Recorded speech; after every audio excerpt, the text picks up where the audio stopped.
we've seen a surge in subscription pricing and membership models. Subscriptions are everywhere. Memberships have never been more popular, both for purpose-driven organizations and industries as wide-ranging as retail, consumer products, software, hospitality, and healthcare. Why? Because businesses that have trusted, ongoing relationships with the people that they serve enjoy predictable cash flow, better data insights, and are more valuable than their episodic and transactional peers, all of which became way more valuable during the uncertainty of the past 15 months. People are being inundated, asked to subscribe to everything, and subscription fatigue is on the rise. So how do you build a membership organization that members love and want to stay with? And how has the pandemic changed the way these relationships are developed and the expectations of the members themselves?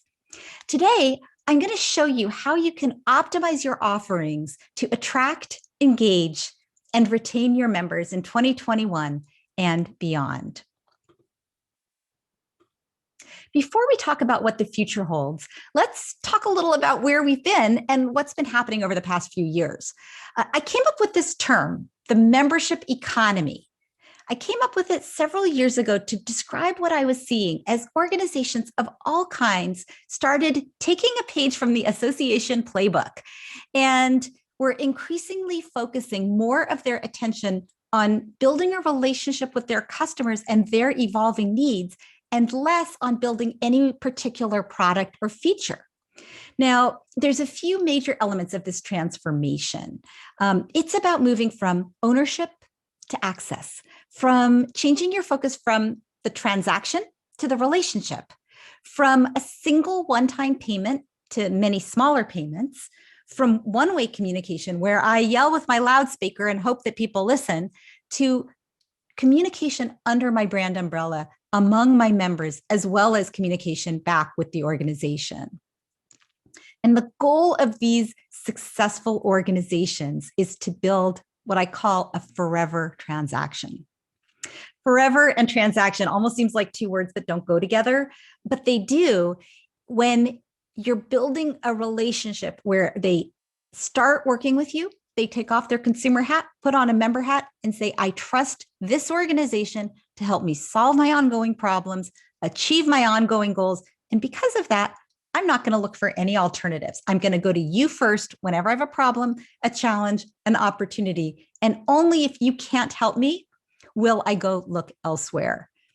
This is really what we're trying to do. It's when your customer has a level of trust that's so high that they don't want to look for alternatives. This is not about membership as a product. Like we have, of our 14,000 people in our community, 12,000 are members. This is about how everybody in your organization treats the people you serve, whether they're buying specific products or features, or whether they're paying via subscription to access a bundle of benefits. It's about the relationship. And this is what we're talking about today, is how you can create this kind of relationship with the people you serve, whether they're buying a membership product or not. So you've probably noticed that lots of organizations are trying to build these kinds of forever transactions with you as a consumer or as a business person. And that this has really accelerated in the past 15 months. It's changing how we shop. It's changing how we watch TV.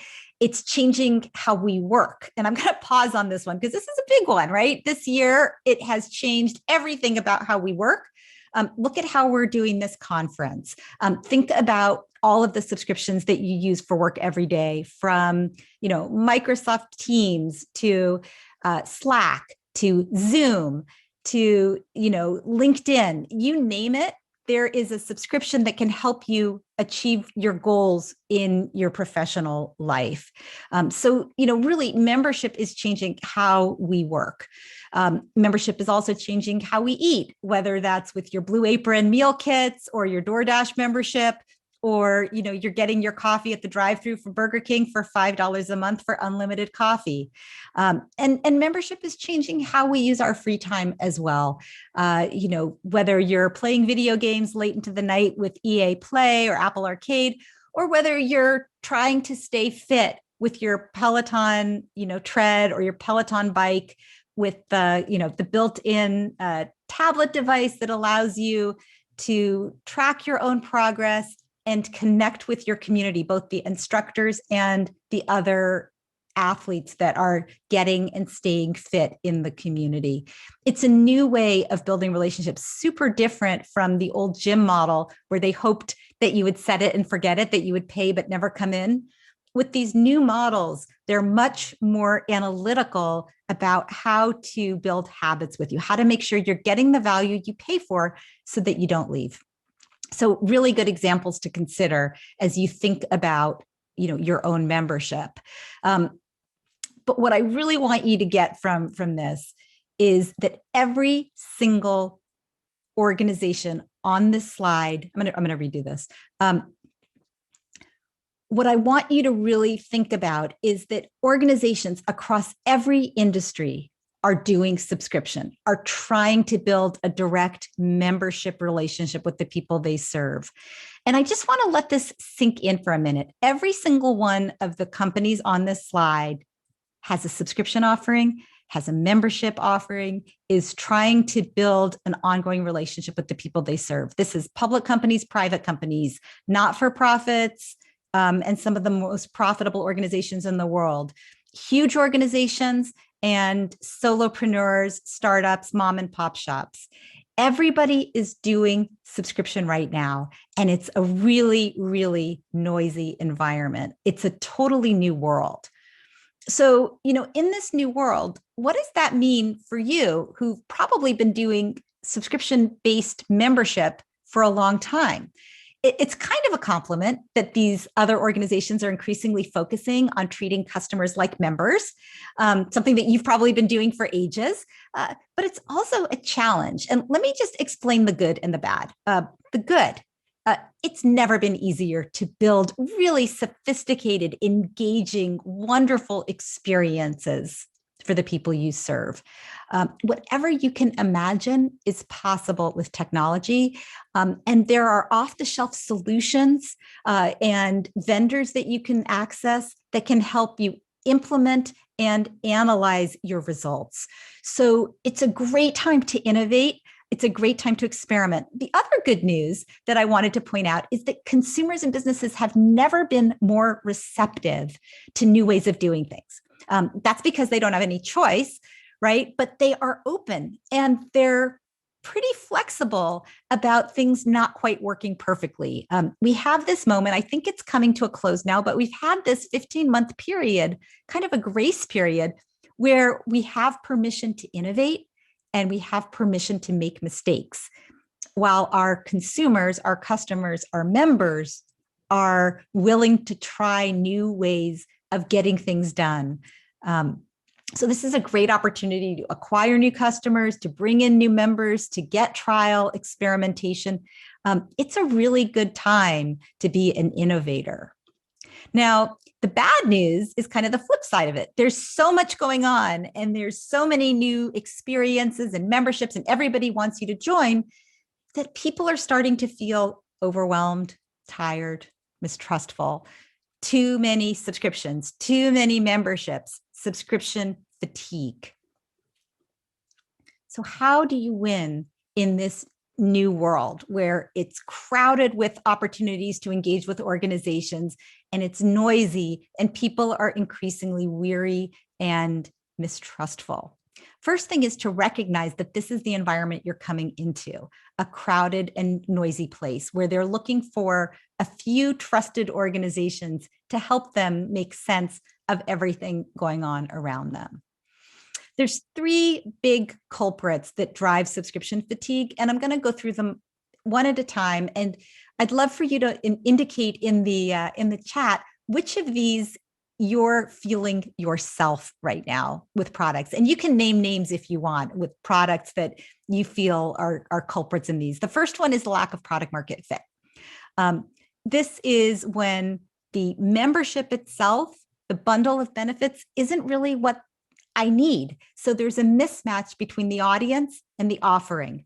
And that can be either around the headline benefit or the reason that I join, which is sort of what people usually think about when they think about product market fit. But it can also be about the engagement and retention benefits. Why am I staying? So you want to take a look at your bundle of benefits and see if they're still relevant in today's environment to the people you're trying to attract today and tomorrow, because a lot has changed. And so the how of how you're delivering on that forever promise is probably going to need to change too. That means different features and different benefits. That's the first one, products that don't quite match up with the ongoing need of your members. Second challenge is a little different. This is when your customer says, all the benefits are so amazing, but I am not using them all because I am a bad person. And so I'm going to cancel because I feel bad about myself that I'm not making use of this wonderful offering. This is like when you cancel Blue Apron because you're not eating the meals fast enough because too often you just feel like eating fast food.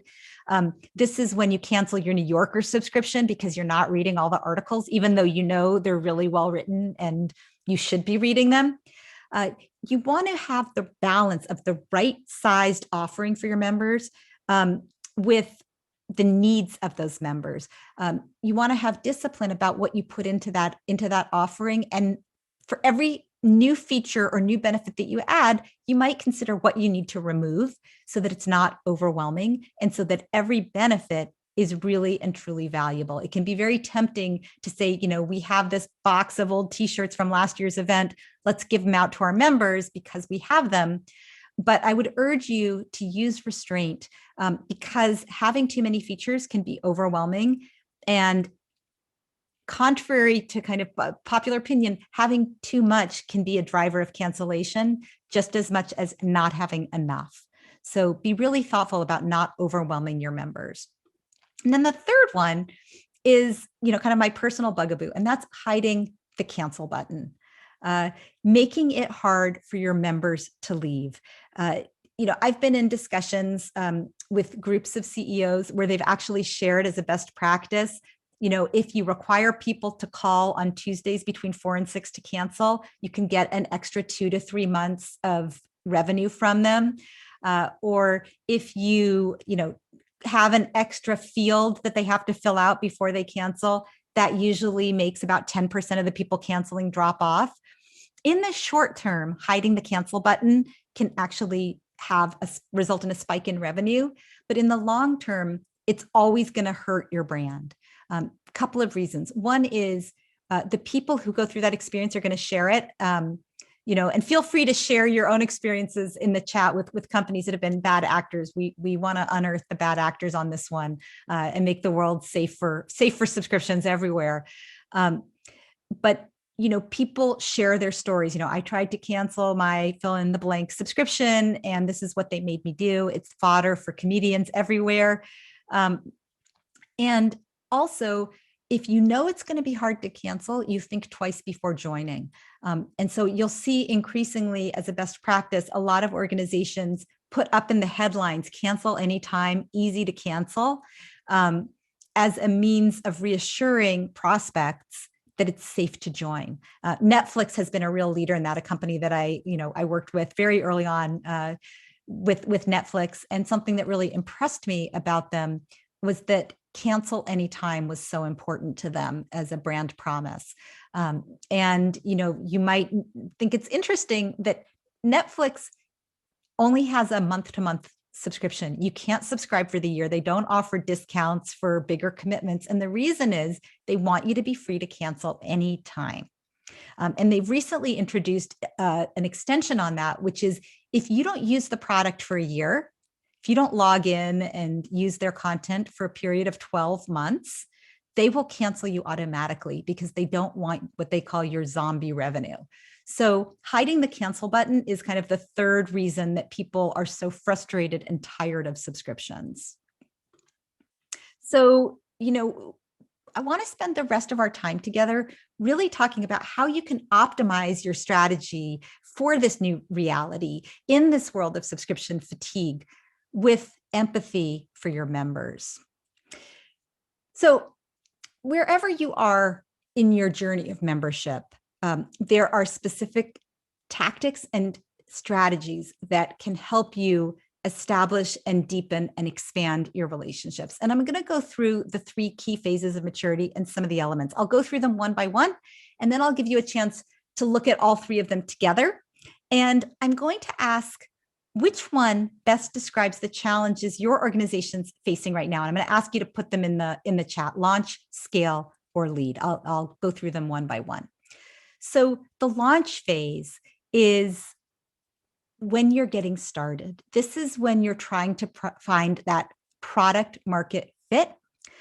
You're trying to build support from your organization. Hey, we're launching a new membership offering, and we need a little bit of runway while we figure out, what's the right offering, who's the right target, how do we talk about it, all of that. You want to set expectations, build support, really get clear on what that forever promise is that you're making to your members that's going to drive their loyalty. How are you earning their loyalty? And those are kind of the first early steps when you're just starting to think about what is it that we can do for our members. And you're very much in an entrepreneurial mindset, in a spirit of experimentation and innovation. The second stage is you found that product market fit. People are signing up for your membership and they're staying. So 2 things, right? They're signing up, your headline benefits are attracting the right people, and they're engaging. So you see that they're staying with your offering. They want to be members. They're using the benefits they're entitled to. And this is where you want to start putting the infrastructure into place for scaling.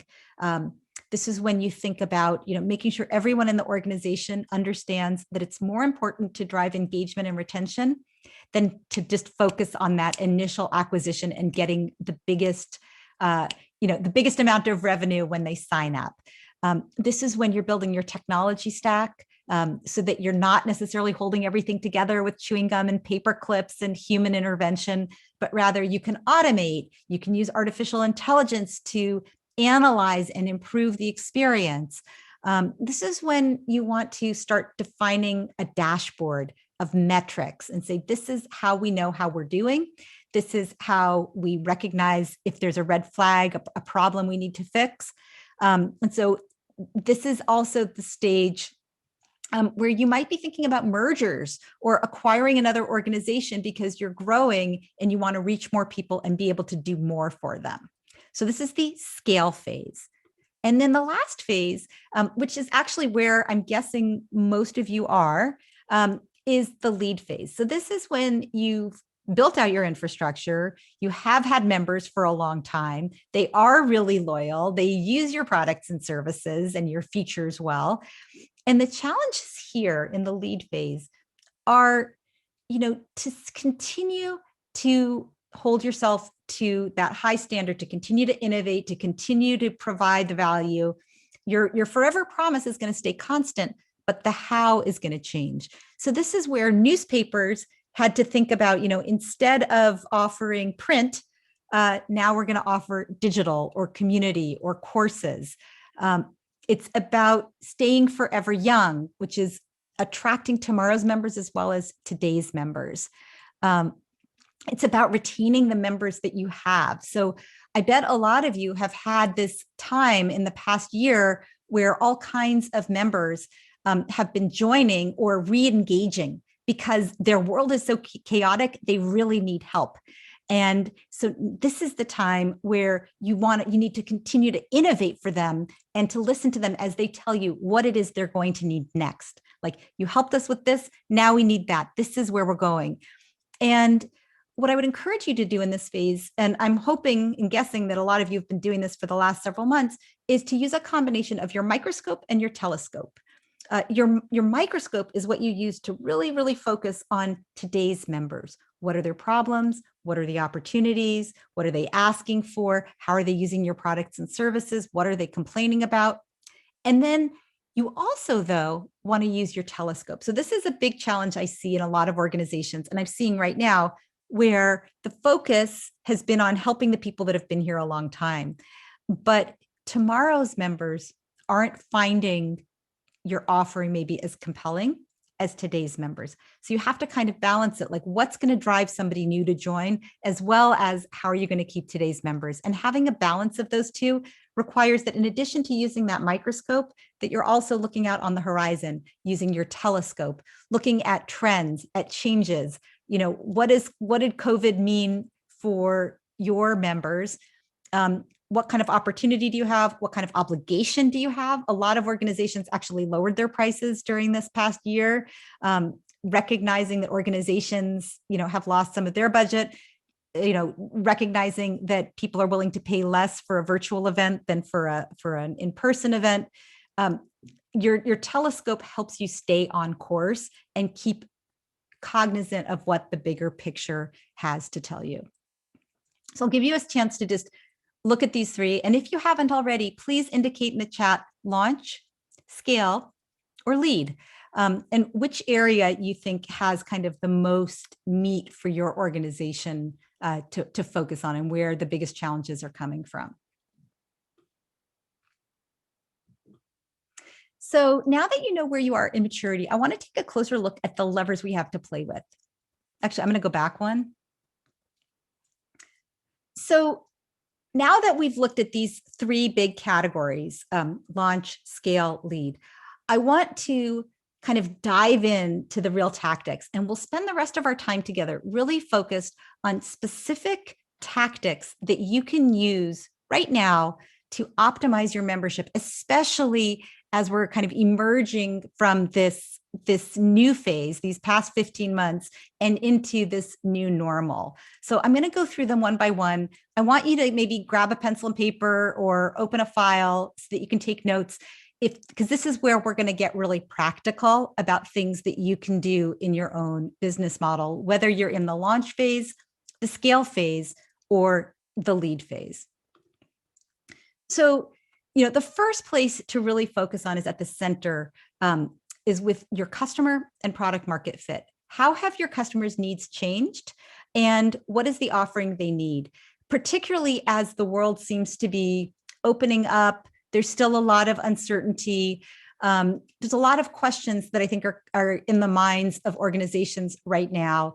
How do we keep the engagement and loyalty that we've had during this, kind of crisis period? And as we move into this new normal, how do we continue to serve these people so that they stay engaged? So this is a moment where really continuing to tinker is going to be important.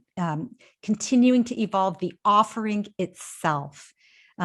It's probably changed a lot in the past year, and it's probably going to need to change some more in the coming months. Nearly every business has had to adjust either who they're serving or how they serve them in response to these new constraints. And now the challenge is, how do we continue that as it feels like a new normal? And maybe the focus on innovation is subsiding. This is not the time to take your foot off the gas pedal. It's a really good time, though, to be thinking about what changes you might want to make to your organizational structure. There are new roles that are emerging right now in the world of membership, in the world of subscriptions, with titles like product management, data analytics and data science, and customer success. There's also a rising interest in a field of growth. So you'll see increasingly that people have titles like manager of growth, vice president of growth. And what that really means is an emphasis on sustainable growth, balancing acquisition, engagement, and retention to optimize revenue and membership. So in your organization, thinking about how to kind of optimize the roles that you have to better support serving your members on an ongoing basis, and being able to be nimble and kind of move all of the different levels, and not just being, limited to, silo. Increasingly, it's important to kind of think about where the different functional areas overlap and come together. Product management, of course, is about looking at your offering, not just by the content you provide. So this event, this course, this, database of information, but also the experience. How does your member find these different benefits at the right moment and use them and make your offerings into a habit. That's about the design that the product manager is thinking about. And it's also about having a customer success manager who thinks about what happens after the moment of transaction that optimizes the likelihood that your members are going to get the value they're entitled to, that they're going to use the products and services they're paying for. All of this is really important and an area where you can make a huge impact on moving your business forward, moving your organization forward by thinking about some of these newer disciplines. A second area to focus is on your acquisition funnel. The moment of transaction, I've said this before, if you know me, you know, I believe that the moment of transaction, the moment when they sign up, that's the starting line for the relationship. It's not the finish line. But I'm going to say something a little different today, or a little new that I haven't really talked about much before, which is to consider the moment before the transaction as a place for membership too. Maybe your bar for membership is too high, like you're requiring people to come in person for an event, or you're requiring them to engage too fully when they don't know you well. Is there a place for a lighter membership before where the membership bar is today? Is there a freemium offering that you might have, a way that people in your broader audience can engage with you on an ongoing way before that moment of transaction where they actually are spending money with you? It's really important to think about that funnel and to think about where the bottleneck is and what you can do to build deeper connection and engagement wherever they are in that process, so that the loyalty is there, and when they need you and when the time comes, they're ready to, put out the money. I'm going to fix that.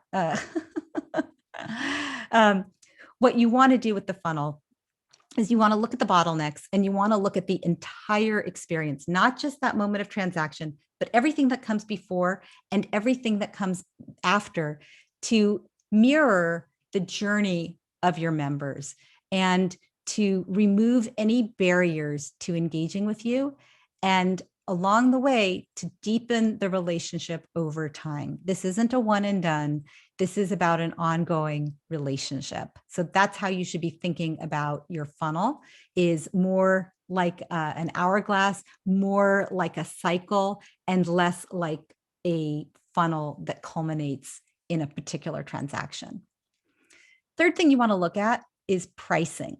And what I would suggest there is that you want your pricing to be as simple as possible, especially now. You want to make it easy for people to stay.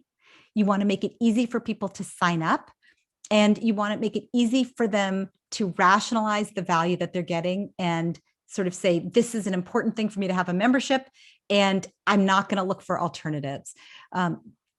There's a temptation to have kind of a laundry list of different products and services, and you can buy it like this or like that, and there's 12 different memberships. I would encourage you to keep it really simple and really clear, and make it easy for your members to understand the value that they're getting, so that they can relax into the subscription. This is particularly important now because we're at this moment of inflection where a lot of people are going to say, you know what, things are going back to normal. I don't have as much time or as much need for professional development right now. Maybe this is an expense that we can cross off our list, at least maybe until next year. So it's really important right now that the pricing is simple and that it's easy for them to rationalize. On that same note, I want you to think about what you can do for free.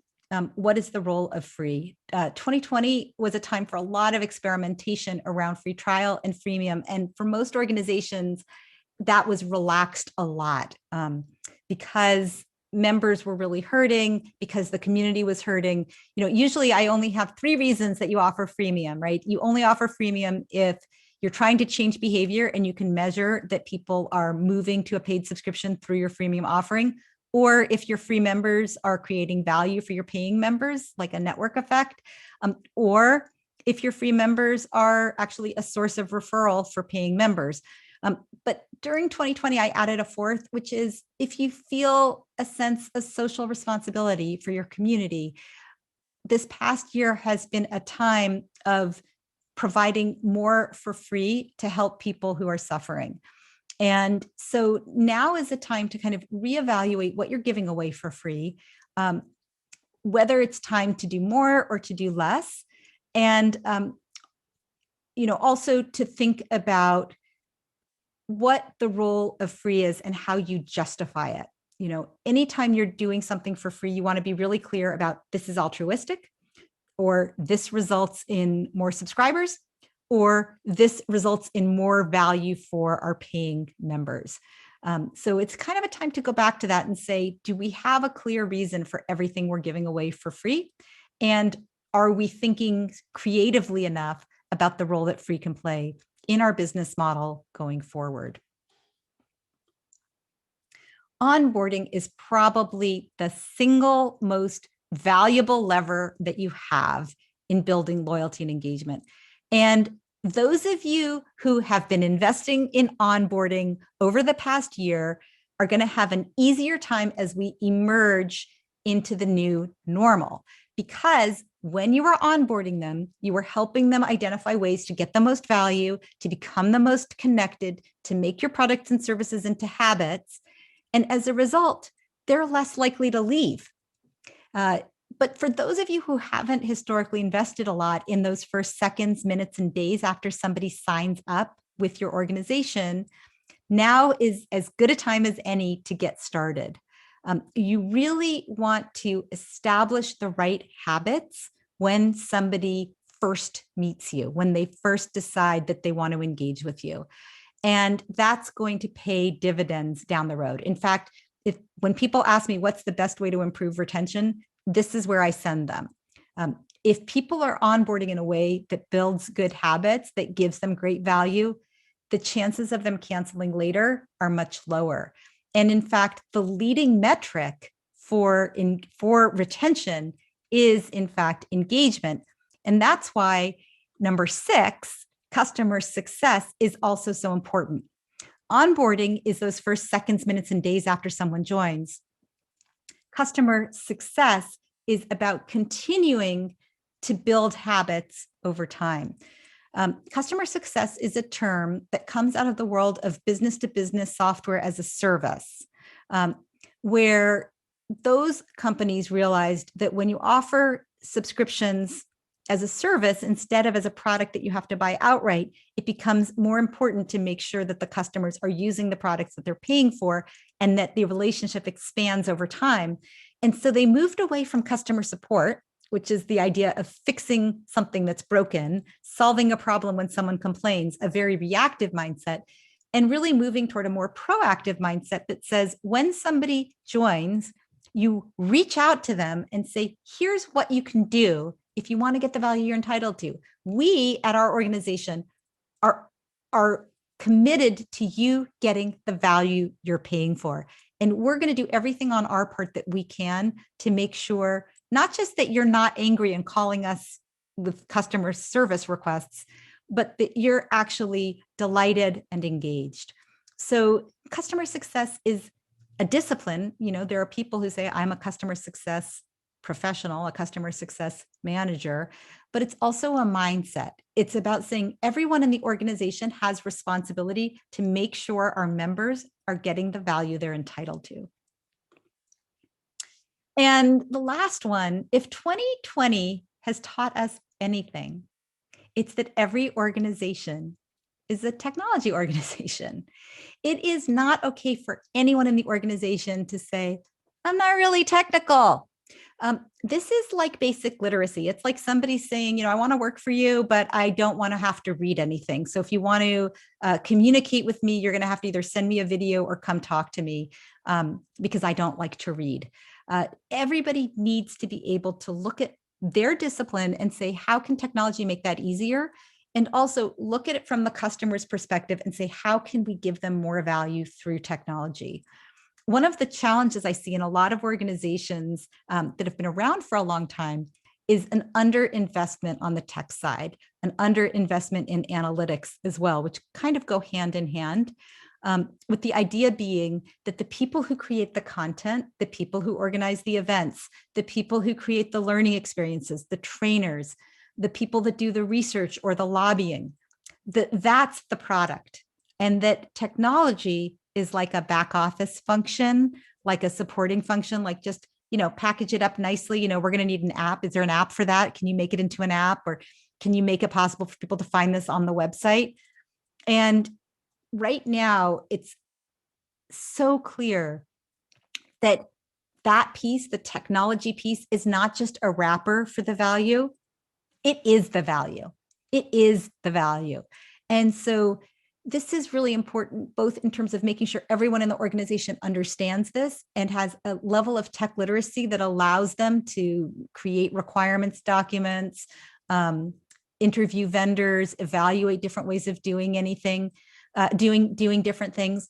But it also means that you need to think about how you deliver value as being, technology is a key piece of it.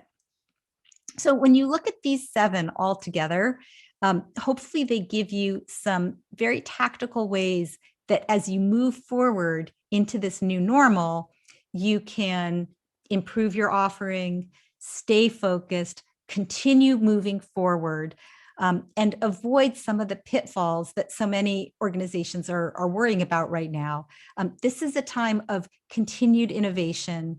This is a time when you really want to be close to your customers and tracking their behavior like a hawk. If they stop engaging with you, if they stop, coming online, if they stop attending events, if they stop calling, that should be a signal to reach out, to see what else you can do, and maybe even to evolve the offering itself, to reevaluate your product market fit. Before I close out, I just want to remind you that this is an ongoing journey. When you have a membership, it's not a product. It's not something that you build and you say, now we have it, now we're done, now we just focus on, delivering that. You can't just rest on kind of operational excellence. This has to be about innovation as well. And it has to be a project that's undertaken by everyone in the organization. Subscription pricing is a pricing decision. It's a tactic. Memberships are products. They're not strategies. What we're really talking about here is having that membership mindset, that focus on building a long-term relationship and going on the journey with the people that we serve. And I want to close out with just one more. Sorry, I'm gonna redo this part.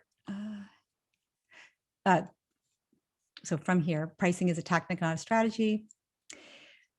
So if there's one thing I leave you with, it's this: you need to love your customers and their mission, the reason that they came to you in the first place, and what they're hoping to do on their journey, more than any particular product you have, any feature you're offering, anything that you've done a certain way, forever or over the last 15 months. And you have to love them more than, any particular person or any particular role that you have in the organization, and be willing to rethink how your organization's structured, and more than any particular process. So just because you've done something a certain way for many years doesn't mean that that's the best way going forward. Really important to let that forever promise be your North Star. And so now, if we were all meeting in person, I would ask you all to stand up and join me in saying the subscription pledge. But today, I'm going to say it, and I hope that you are at least mouthing it along with you in your homes, in your offices. It's actually, joking aside, it's something that I look at and say to myself every day in the work that I do with my clients, the people that read my books, the people that follow me. I feel an obligation to these very same principles. So here's that subscription pledge. I solemnly promise to deliver value consistent with my forever promise to my customers on an ongoing basis, to put the customer relationship above my short-term convenience, and to never, ever, ever hide the